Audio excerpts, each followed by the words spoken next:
Welcome to Create the Best Me. I am Carmen Hecox, a personal development coach, and I am so excited to be connecting with you today. Whether you're listening to the podcast or joining us on YouTube, my goal is to help women navigate through midlife challenges with compassion, inspiration, and empowering conversation. Each week, we'll dive into thought provoking topics designed to build self confidence, overcome invisible woman syndrome, and find the courage to create the best version of yourself. I'll also be joined by expert guests who will share the wisdom and insights. So make yourself comfortable and let's embark on this journey together. Hello, beautiful ladies, and welcome to another episode of Create the Best Me, where we empower women in midlife to dream big and live a life filled with joy and fulfillment. I am your host, Carmen Hecox, and today we have a special guest, Paige Logan, a talented hairstylist and the owner of Salon Wilder Salon in Sacramento. Paige has worked her magic on my hair, transforming it from a damaged over processed hair to gorgeous, healthy hair you see today. In this episode, we'll dive into the importance of communication with your hairstylist, how to avoid hair disasters, and maintaining healthy hair in midlife. So let's get started and learn from the expert herself. Hey, Paige Logan, welcome to Create the Best Me. I am so happy to have you on the show. Thank you for having me, Carmen. I'm excited to be here. Great. So for the people that don't know you, or I know you and I love you, but tell the audience a little bit about yourself. I own Sloan Wilder Salon in Sacramento. I've owned it for the last 2.5 years, and I've been a hairstylist for 15 years plus. And kind of how I got into the whole hair business is I lived in a really small town of 3,500 people up in Bernie, California, and my cousin worked at AJF Salon in downtown Sac. And it used to be it was owned by the Federico family. And so I would go to her house over the summers and she would give me these crazy hairdos. And I was like one of the only girls from my town that had this like wild, eccentric hair. It was like, runway hair. And I just loved her ability to create something new and make people feel great. And so by my senior year, I knew I definitely wanted to be a hairstylist. And at the time, I thought, I'm going to move to this big, huge city and do this whole hair dream. And so I did. And my parents got me an apartment here. I got into Federico Beauty School and I loved it. And then right out of beauty school, I ended up working for a man named Tosh, and he was a very famous stylist in Sacramento. And I loved him, and he taught me. I learned more over that 3 years than I ever could have imagined. And he was so passionate about hair, and he just loved it. And my love grew through working with him. So after I transitioned from working from him, I went on to work at a couple different salons. I worked in San Francisco for a while on the cutting edge of a new product line, which was really exciting at the time. And then over the last 2 years, I've opened up a salon. It's named after my daughter, and I'm really proud of it. And it's in the heart of Midtown. And I've always loved working in Midtown. It makes you feel like you're a part of something. So yeah, I'm very excited to be here and share with you stuff about hair. That is so cool that you mentored under an expert or someone who was so passionate about the same thing that you're passionate about. So it's just like you're playing. Right. Yeah. He was a gifted artist. And I mean, people would travel and at the time paid so much to get a haircut from him. And he was booked almost every 30 minutes. And I was his assistant and he loved it. And I definitely got that passion from him and carry that on to what I do now. So how do you stay updated with the latest trends and techniques? That is so true. Hair is constantly changing. And the good part about hair nowadays is you can follow your famous hairstylists online and people will give you formulas and ideas. And there's so much creativity and classes you can find online. And then also just continuing to stay up on the trends by taking classes and really learning from people you work with too. And hair is a collaborative thing. And there's certain things you don't always think of to do. And you work with your friends at your work and online. And, it makes you a better stylist. Do you have a favorite hair trend? I do. I tend to like the real, like the lived in color, something a little bit more natural. I love the lob right now. The lob has kind of made a return. And yeah, I like probably a more natural look that looks like it's like a spruced up version of your normal self. So let me tell you a little story. There was a woman in midlife who was frustrated with her hair because she felt like it lost its texture, shine, but most of all, it was gray. She wondered if she stopped dyeing her hair, would the texture and shine be restored? Would her hair stop thinning out because she was having some thinning out issues? And she questioned whether she was ready for gray hair. She noticed there was a trend, or there's been a trend with younger women who purposely have dyed their hair gray, white, silver. And one day, as she was scrolling through social media, she noticed many women in midlife were scheduling appointments to see a popular hairstylist famously known for dyeing women's hair gray. If this renowned hairstylist was dyeing women's hair gray and they didn't have to wait months or years to get to that, why not ask her own hairstylist? Unbeknownst to her, the reason women flock from all over the world to see this particular hairstylist because going gray is not a simple task and it can be very harmful for mature hair. Too bad she learned the hard way and was left with overprocessed, stretchy, dry, frizzy, and unmanageable hair that continues to break with the slight touch of her hand. She wondered if following this crazy trend was the beginning of living with damaged hair. And you know, Paige, That that was person me. was you. That person was definitely you. And so the reason I asked you to come on to the show is because that is how you and I Mhm. met. We met through this horror story of me trying to follow this trend. So let's go back then when you and I first met back in 2020, and you saw this woman walk in your salon with the most fried, dry hair you've ever seen. I mean, look at those pictures right there. I mean, right there's what walked into Yes. your shop. I remember at the time when you walked in, it's like we couldn't even realize that there was another stylist that worked there with me, Mac, and we had no idea how bad it was until you actually sat down in the chair. It's like then we started feeling through your hair, and you had told me you wanted to go gray, and just started both of our faces after touching your hair because it really had been over processed, and it was kind of you come from dark hair, so maybe 3 levels lighter, that like medium reddish, but it was extremely damaged and very concerning to start taking you to the next step. So we had a very long conversation on how to approach that because, it wasn't a simple task.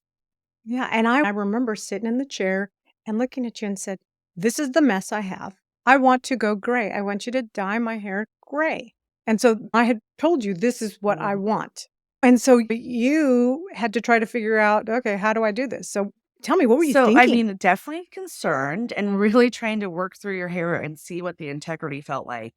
And trying to be very honest with you that what we were going to do would damage your hair even further. And it was going to be a lot longer process than what it was.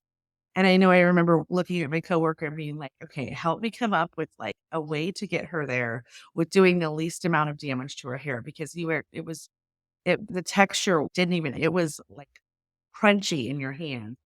And so, but we also wanted to make you look better and feel better that day. So it's like the least of the evil approaches, right? To try and get your hair fixed and in the direction that you wanted.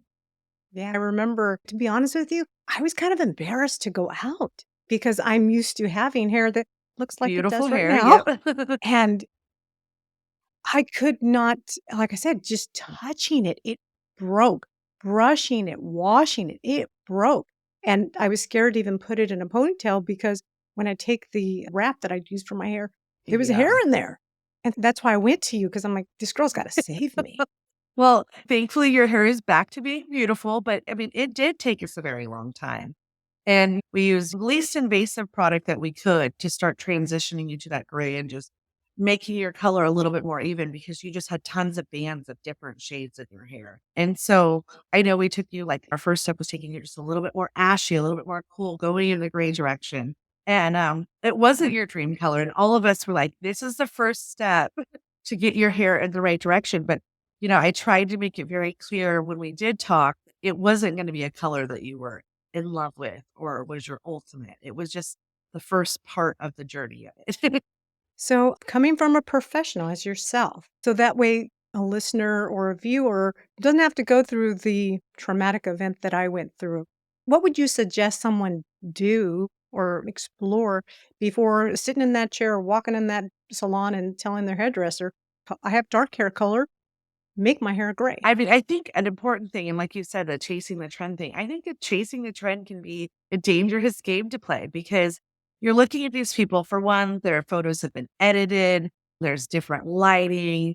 You may look completely different from them. And so, but you're wanting this hair color. And so, really trying to be honest with yourself, not bringing in a photo with somebody that has all this hair and maybe has different skin tones and expecting it to look the same because it definitely is. It's different for each person. And so really trying to find a look that looks best on you. And I would say when you come into your stylist, bringing plenty of photos, maybe buying some cheap wigs on Amazon to kind of try out, doing a few different things. And then there's apps you can use as well, a Facetune app, different color lines. Redken, L'Oreal have apps as well that you can use to kind of see what looks good on you. But really being honest with yourself too on the type of who you're seeing and if is their hair similar.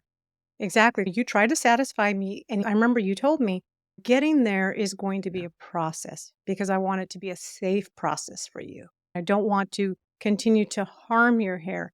And so you said, let's start off with ash and we'll slowly, maybe it may take about a year because there's a lot of damage there to get Mhm. there. And so I bought into what you said. Okay, this is a slow process.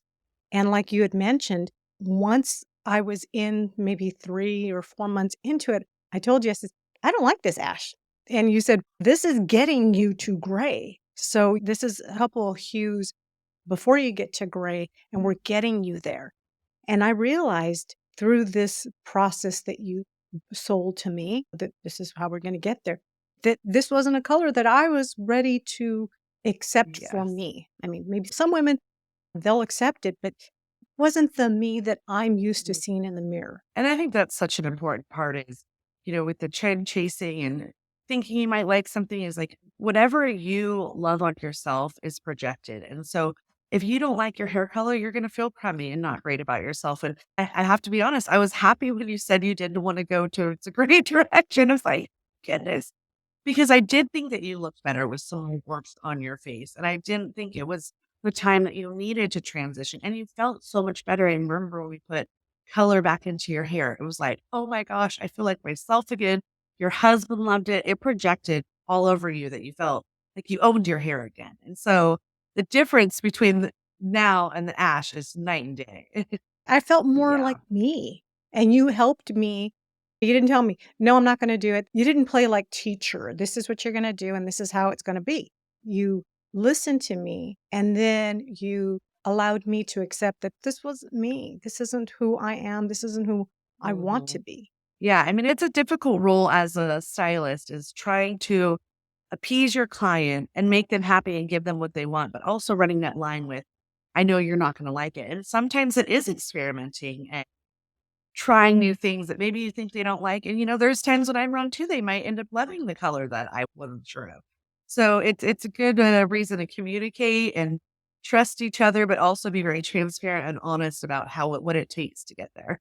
So, someone like me who made the decision that I'm not ready to go there, how can women like me that are in midlife, or even like some young women, because I started graying when I was 21 years old, how can they hide their gray hair?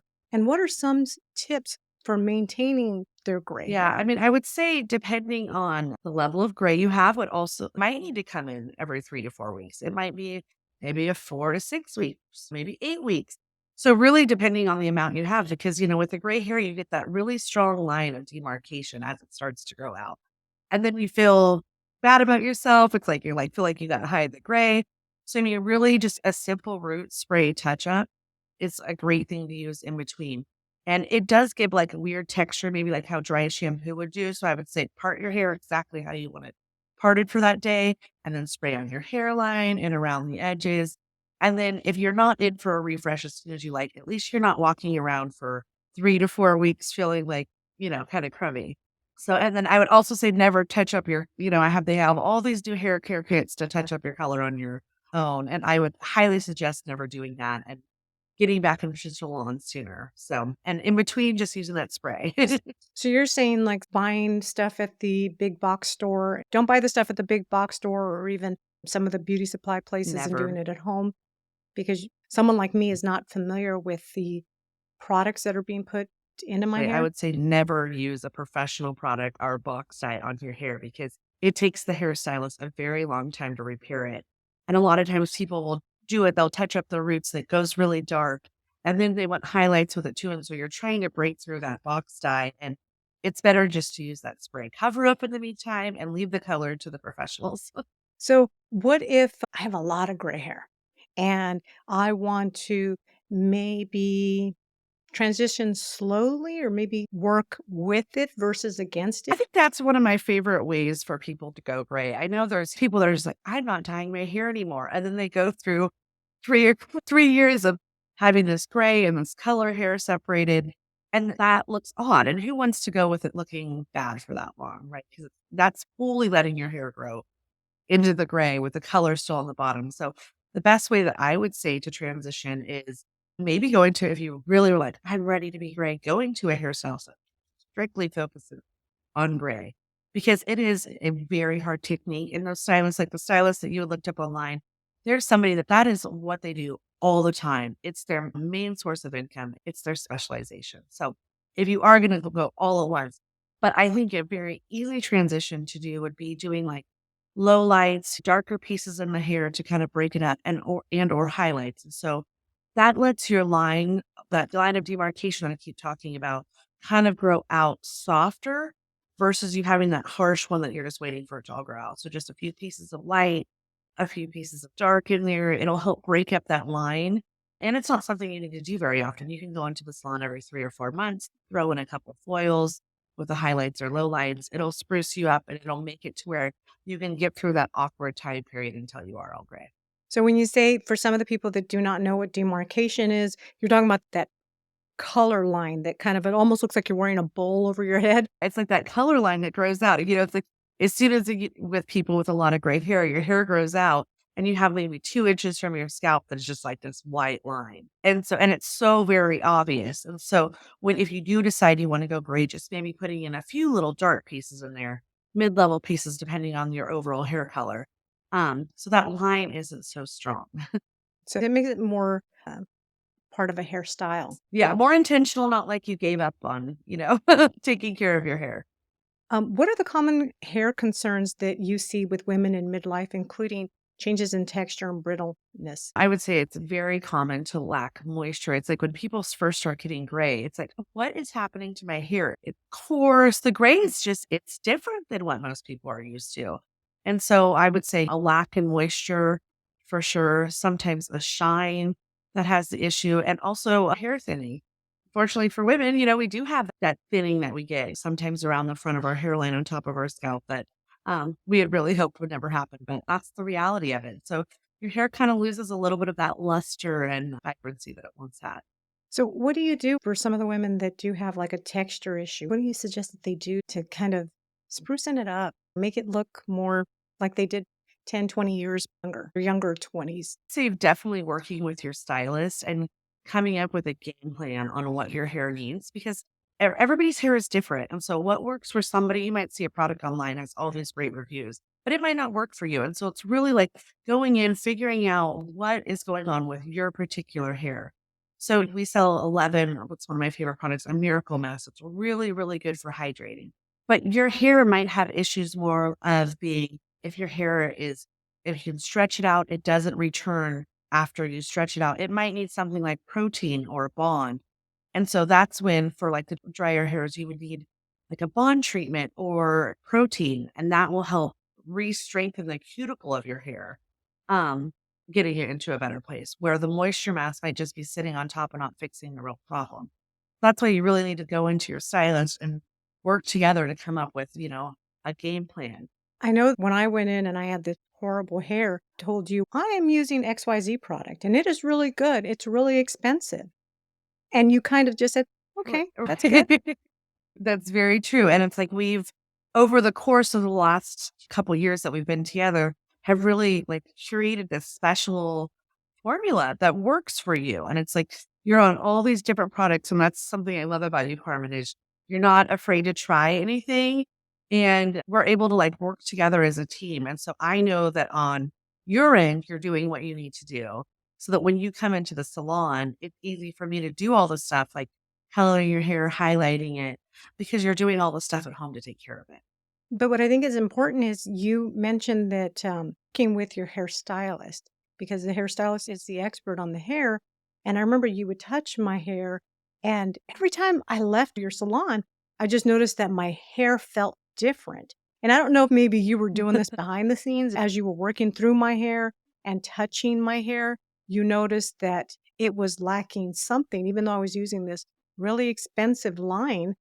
You were doing something. I'm like, I remember I'd come back to you and I'd say, "Hey, Paige, what did you do to my hair the last time I was here?" Because it felt We were different. really starting to use, well, for one, bringing the shine back into your hair, doing a clear gloss through the ends, really kind of rebuilding that, making it look vibrant like you had wanted, and putting in a lot of moisture. I mean, prepping your hair before styling it with a multivitamin spray that really helped your hair before the styling process. And then using like smoothing serums and stuff as well, that at the end your hair felt great. And so you could run your fingers through your hair, but also look styled like you wanted it to. Yeah. And I remember I told myself for a whole month, I'm only going to use the products you sell. At the time, I had already had a purple shampoo to help brighten my highlights, purple shampoo with a blue undertone. It's 11. And my hair's pretty frizzy. So you had introduced me to a frizz control shampoo. So I started using that. And then you also introduced me to the mask that you were just talking about. And so I told myself for a whole month, I am only going to use your hair products that you sell. And I remember when I went back in to get my touch up with you, you said, "I don't know what you're doing to your hair," because I didn't communicate this with you. You said, "I don't know what you're doing to your hair, but it sure feels way different." And I said, "Well, you know what I've done this month or this past month? I only used your products. I stopped using the other product that cost double what yours cost. And look, you're telling me my hair feels different." And I said, "And what I notice is that when I brush my hair or I took a shower and washed my hair, there wasn't a big old glob of hair at the bottom of the drain or in Mm. the brush." And so it's absolutely true with what you said. I listened to what you said, the products that you suggested that my Mm. hair needed. And I think it's important that you brought that up because it's things like your purple shampoo, and just because a product is good and effective sometimes doesn't mean it needs to be used all the time, right? And so something like a purple shampoo, they're very drying. Brighten up your highlights, they make your blonde look really good, but they're not good for your hair long term. So I mean, you should be using it maybe once a week. Maybe if you're feeling you have a little bit more warmth than you desire, maybe twice, but there's certain products you don't use all the time. And that same goes to go with, you were on a protein builder and a bond. And at a certain point, your hair has too much protein. And so when it gets to that, your hair becomes crunchy. And so that product is in actuality making it worse. And so that's why it's so important to talk to your stylist about what products to use because you think you're doing this great thing. You've got, you're adding this to your hair, but sometimes you can be making your hair worse. Yeah. So it's like maybe going and seeing your doctor and saying, "Hey, I have these symptoms and how do I get rid of them?" And your doctor might say, "Take this, Yep. this, this." Prescription plan. It's kind of the same thing, but you're the Totally. expert. I know another thing that you recommended because of the state that my hair was in, gave me some tips as to how I can preserve or retain my hair from Yeah. breaking. And I think that's important as well. Like when you're at home, you're not reversing all this good stuff that you do with products and taking care of your hair at the salon, but really not going to bed with wet hair. That's important. Also not tying your hair back in a tight bow, clip, anything, scrunchie, anything when your hair is wet, it shouldn't be tied back tight. Not using anything that's elastic on your hair because it's going to break that. If it's tight on your head, it's going to end up breaking all your hairline around that. People, funny if they often come in, they're like, I don't know why my hair is broken, and it's exactly where their ponytail line is. And so, doing stuff like that, not shampooing every single day, letting your hair grab onto its natural moisture. Another simple technique is just a silk pillow or wrapping your hair at night. That's going to help keep your hair smooth, not get crazy at night. And the silk pillow is good for your skin as well. So, still a benefit.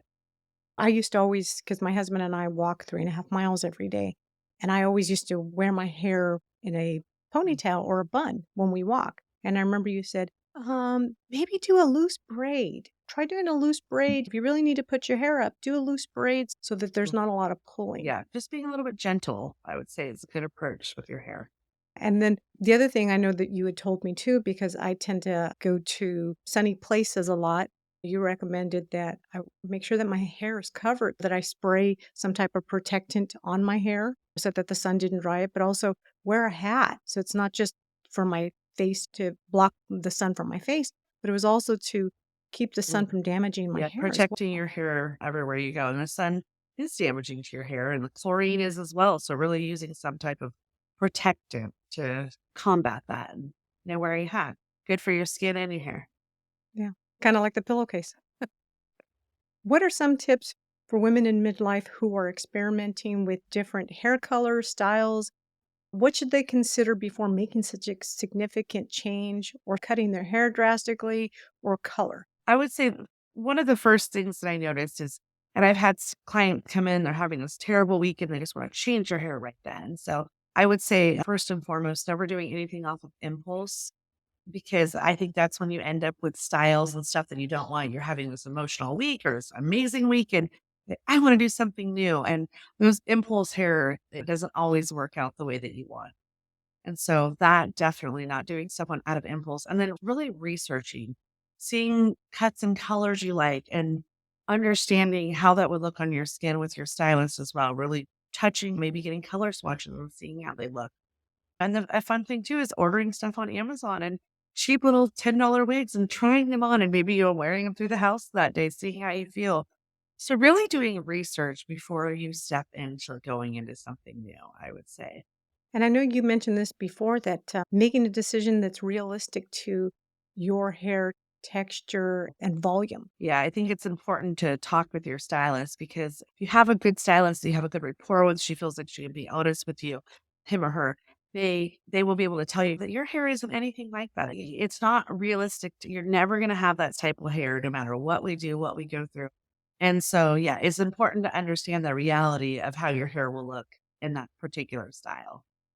And it might be something that you go, oh, I want a wash and wear, but you're showing a photo of somebody that spent hours on their hair. And so understanding what it really, if your hair is like that, understanding what it would take for it to look like that on a daily basis.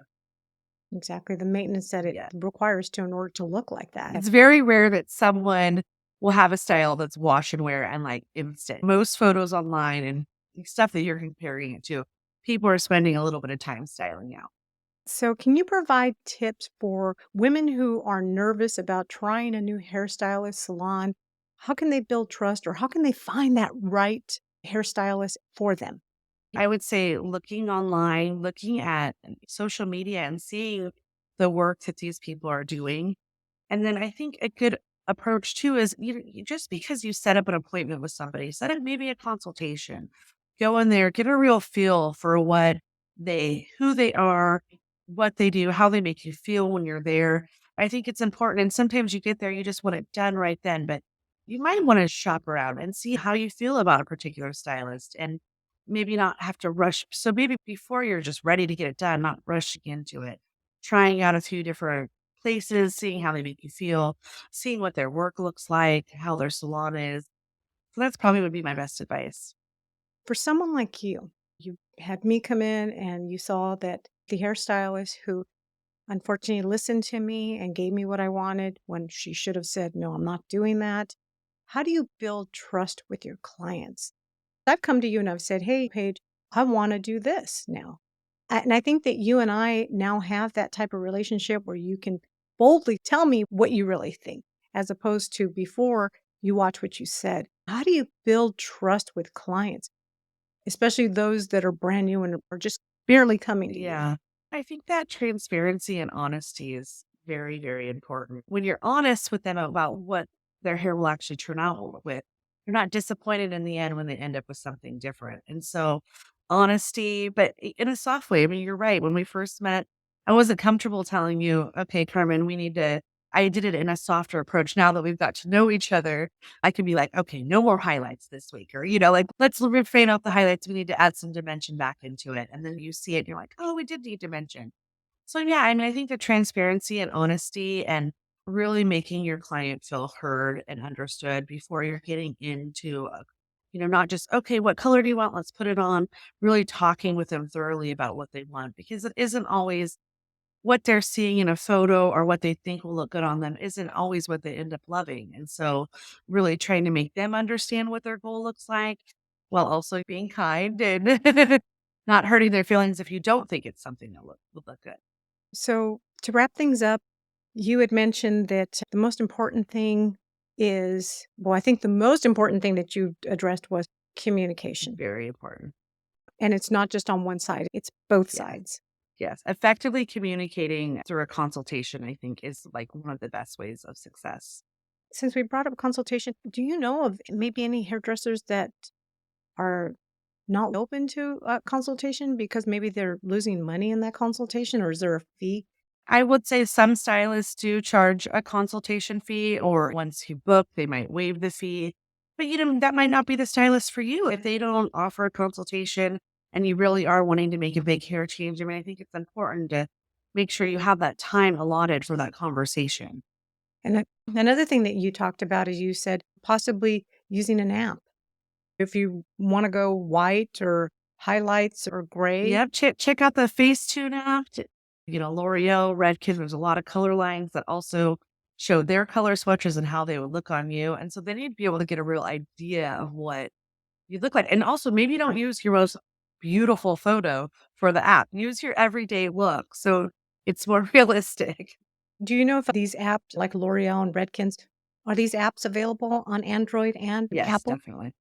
Another thing that you had talked about is you said understand the maintenance that is involved in what you decide that you want to wear. I think that's very important. And it's a common mistake. People come in the salon and it's very expensive getting your hair done.